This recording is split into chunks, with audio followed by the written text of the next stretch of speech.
महाराष्ट्र में इंडिया गठबंधन में सीटों के बंटवारे को लेकर मुहर लग गई है। सीट शेयरिंग का फॉर्मूला अनाउंस कर दिया गया है और प्रेस कॉन्फ्रेंस कर जो जानकारी साझा की गई है, जो फॉर्मूला फाइनल हुआ है, उसमें शिवसेना उद्धव गुट को 21, कांग्रेस 17, एनसीपी शरद पवार गुट 10 सीटों पर चुनाव लड़ेगी। एमएसपी का कानून बनाने की बात हुई है। जो पीक बीमा योजना है उनके बारे में भी हमने कमिटमेंट किया है और जो जीएसटी किसानों के ऊपर लगाया गया है वो जीएसटी माफ पूरा खत्म किया जाएगा।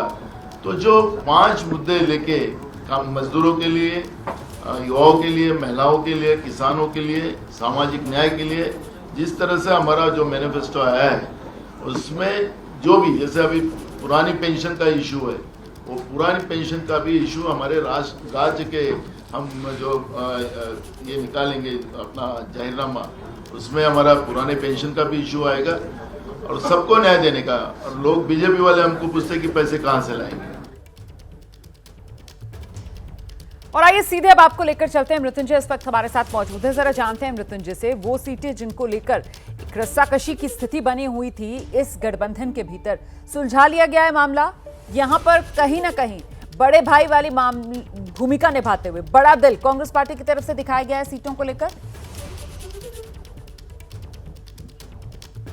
देखिए, इसे या तो आप कहें कि कांग्रेस पार्टी का बड़ा दिल या फिर कहें मजबूरी, पर कुल कहानी यही है कि शिवसेना जो चाहती थी वो हुआ। शिवसेना सबसे ज़्यादा सीटों पर लड़ना चाहती थी, वो हुआ। 21 सीट पर शिवसेना लड़ रही है और उसमें भी सांगली की सीट जिस पर कांग्रेस दावेदारी कर रही थी उस पर भी शिवसेना लड़ रही है। मुंबई में 6 लोकसभा की सीटें हैं, 6 में से 4 पर शिवसेना लड़ रही है। 2 सीटें सिर्फ कांग्रेस के खाते में जाएगी, उसमें भी 1 सीट जो है नॉर्थ मुंबई की वो बीजेपी का गढ़ है। आप इतना समझ लीजिए कि पिछले लोकसभा चुनाव में 4,80,000 का हार जीत का अंतर था। आपको याद होगा जब गोपाल शेट्टी ने उर्मिला मातोंडकर को हराया था और इस बार वहां से पीयूष गोयल उम्मीदवार हैं, तो वो सीट भी कांग्रेस को दे दी गई है।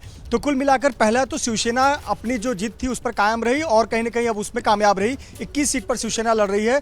कांग्रेस ने 17 सीट पर चुनाव लड़ने का अपना उम्मीदवार घोषित किया है, कर रहे हैं, और एनसीपी 10 पर यहाँ पर अब बहुत महत्वपूर्ण है ना कि अब आपको मैसेज देना है जनता के बीच में कि हम एकजुट हैं और हम अपने चुनावी मुद्दों को लेकर जनता के बीच जा रहे हैं। अब वो वक्त गया कि सीटों पर झगड़ा करें, सीटों पर बहस हो, सीटों पर दावेदारी करें, वो वक्त गुजर गया। आज 9 तारीख है, 10वें दिन लोग चुनाव मतदान केंद्रों पर जाएंगे और ईवीएम में अपना उम्मीदवारों का भविष्य तय कर देंगे। तो कहीं ना कहीं अब एमवीए को यह मैसेज देना था। कुल मिलाकर कहे कि अब स्थिति स्पष्ट हो गई है, बल्कि अब हम कहेंगे कि महायुति अब तक संयुक्त प्रेस कॉन्फ्रेंस लेकर अब तक जाहिर नहीं की कि बीजेपी कितने पर लड़ेगी।